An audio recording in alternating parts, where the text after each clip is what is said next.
Oke, mungkin moderatornya masih belum tersambung. Ya udah, aku aja jadi moderator ya, sekalian deh. Nah, kira-kira ada teman-teman ada yang mau bertanya nggak? Atau ada yang mau diskusi nggak? Ada yang sudah pernah dapat belum pasien dengan AUB?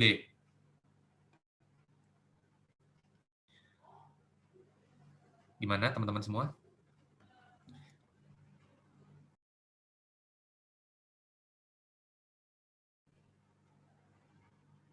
Ya, Kok malam kok aku mau ya, bertanya kok.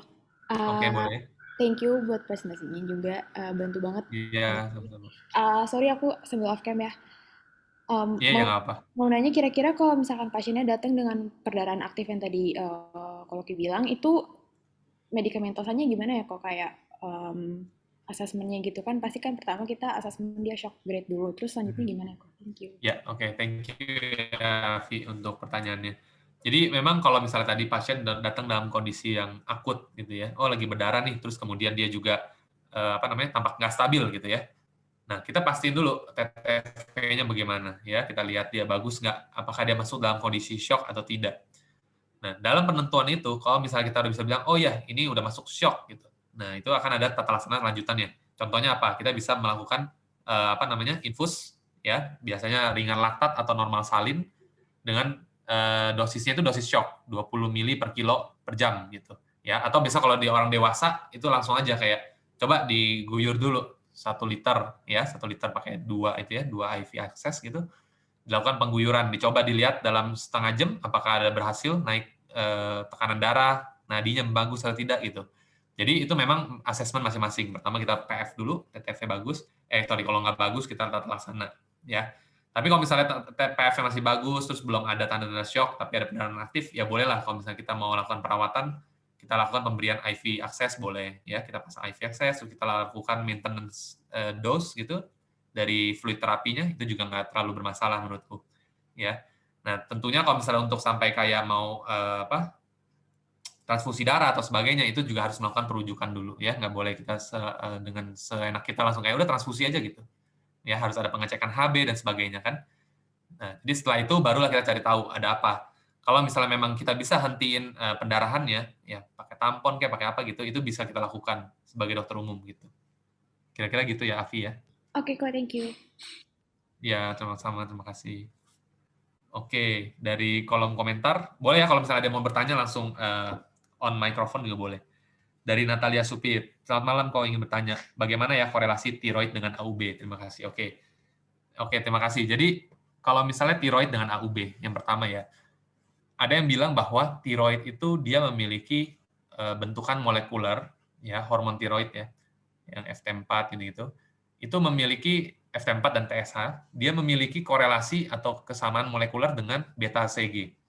Ya. Jadi kadang kita bisa lihat bahwa ada misalnya peningkatan hormon tiroid, nah itu bisa merancukan kita dengan beta HCG. Fungsinya juga dia kadang mirip-mirip. Nah sehingga jadi kalau si tiroid ini naik atau terlalu turun atau terlalu naik gitu ya, nah itu bisa mengganggu siklus menstruasi juga satu.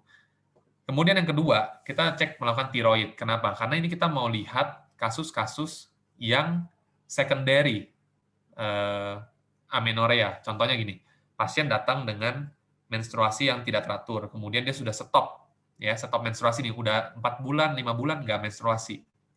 Nah, kita lakukan cek tadi apa, prolaktin, tiroid. Tujuannya apa?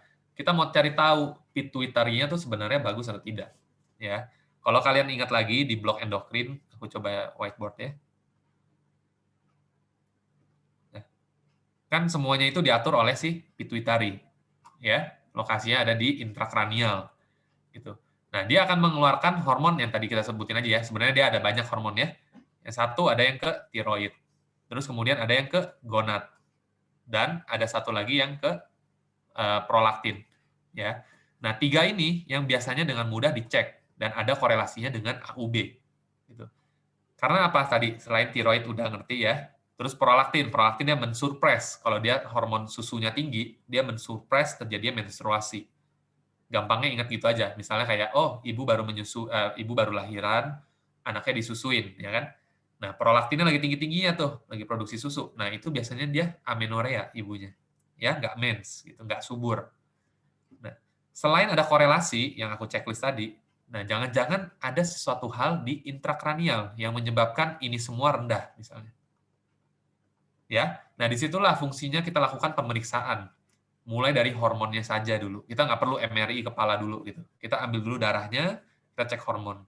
Memang agak pricey gitu ya. Kebetulan aku juga punya ada riwayat keluarga yang seperti itu. Jadi aku pernah bantu ngecek gitu, prolaktin, tiroid, gitu. Itu lumayan agak sedikit makan biaya, gitu. Seperti 3 jutaan atau 4 jutaan kalau nggak salah. Nah, jadi maksudku kalau untuk di pemeriksaan di vaskes pertama itu jarang sekali dilakukan ya. Maka kita harus merujuk sampai dokter spesialis yang bilang, oke, cek hormon ini. Gitu. Dan jangan lupa kalau misalnya ada permasalahan AUB atau amenorrea, ya, itu kita harus cek juga. Selain hormon-hormon ini, kita cek struktur di kewanitaannya dengan USG. Itu lebih simpel daripada kita cek hormon. Kira-kira gitu ya. Jadi kalau di struktur kewanitaannya aman, nggak ada masalah, baru kita cek satu step ke atas. Nah, jadi mungkin itu yang bisa aku jelasin dari pertanyaan Natalia ya, mengenai korelasinya. Udah kelar ya Luk tadi ya? Oke, terima Sorry, kasih. abis makan malam nih. Iya, nggak apa-apa, Kos. Gimana Oke, teman-teman? ada Ada lagi pertanyaan mungkin? lain nggak? Sini gua bantu moderator lagi nih. Gimana nih? Lulu ada pertanyaan tuh, di unmute. Iya, kalau mau tanya. Iya, dulu. Thank you buat presentasinya. Mau tanya kok kalau misalnya kayak ada pasien mioma gitu, kan tadi terapinya kalau nggak salah terapinya tuh bisa dia nggak langsung dioperasi gitu kan, kok kayak misalnya dia bisa pakai terapi hormonal. Nah terus kalau misalnya pasien-pasien yang dengan terapi hormonal gitu, sebenarnya apakah dia jadi terbatas kalau pemilihan kontrasepsinya gitu ya kok? Kayak misalnya pasien mioma tuh sebenarnya bisa nggak sih pakai IUD gitu kok? Pertanyaan yang sangat Terima bagus kasih. ya. Iya, ini udah macam referat ya. Terima kasih ya Lulu pertanyaannya. Oke, jadi kalau misalnya kita ngomongin kontrasepsi ya, kontrasepsi nanti mungkin kalau masih ada waktu kita bisa buka kelas sendiri ya khusus untuk kontrasepsi. Itu karena kompetensinya 4 dan kita harus bisa menyediakan kontrasepsi yang baik buat ibu dan hormonal. Ya, hormonal tentunya dia ada indikasi dan kontraindikasinya. Kalau misalnya kontraindikasi apa? Contohnya misalnya dengan pasien dengan riwayat kanker payudara. Nah, kita nggak bisa tuh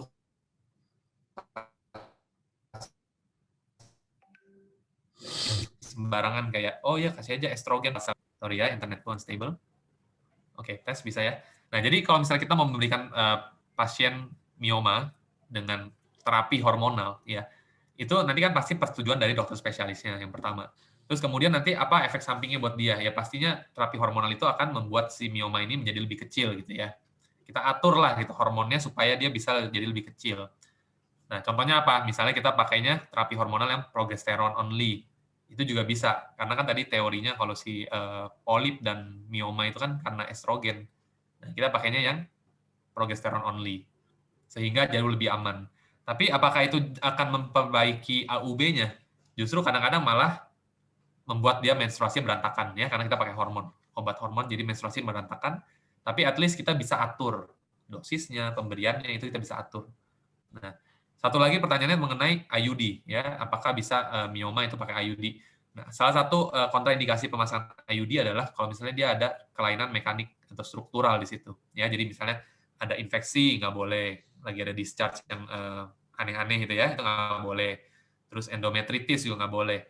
Terus kalau misalnya dia ada struktural, misalnya di serviksnya ada masalah, ada kanker serviks, ada polip, terus habis itu di uterusnya juga. Nah, itu bisa menggagalkan IUD itu sendiri gitu. Jadi ada indikasi dan kontraindikasinya.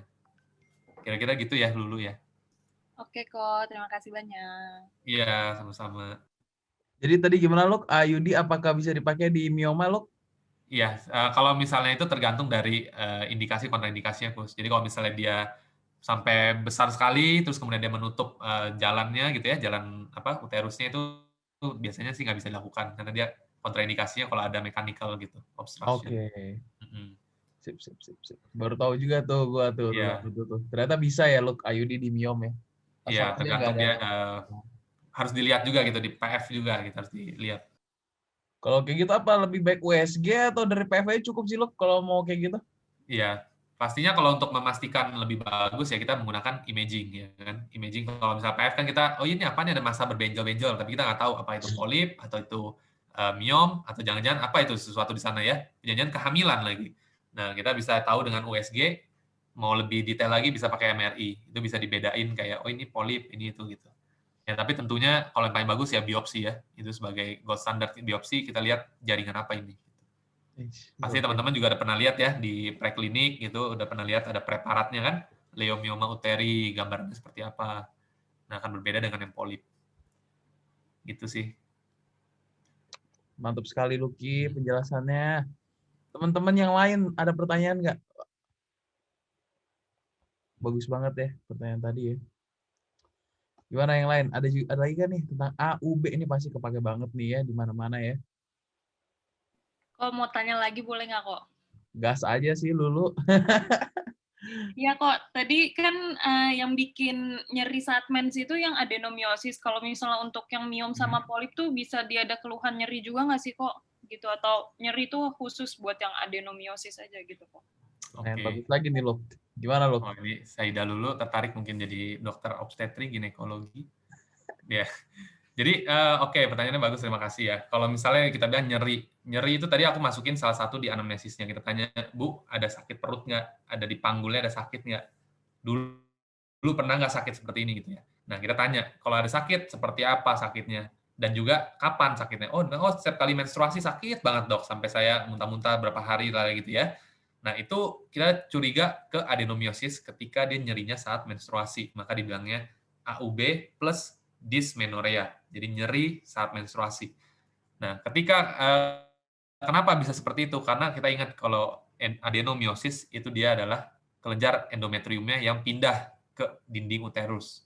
Sehingga kalian bayangin kalau lagi mens itu tuh harusnya kelenjar-kelenjar itu tuh kram gitu, harus kompresi ya sehingga darah bisa luruh ke bawah.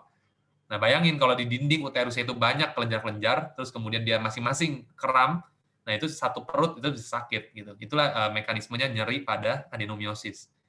Nah, sedangkan kalau yang lain-lain itu juga bisa menyebabkan nyeri tentunya.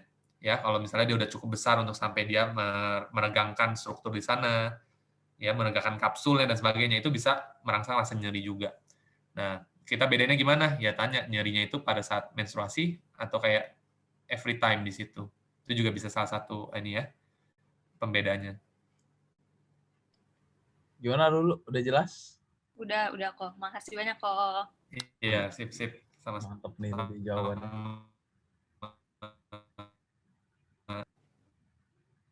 Gimana yang lain, ada pertanyaan lagi kan nih? Mumpung kita yang masih mau ada sharing mungkin pernah dapat atau pernah mengalami AUB mungkin.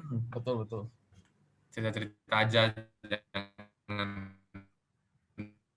jangan konsultasi dong nanti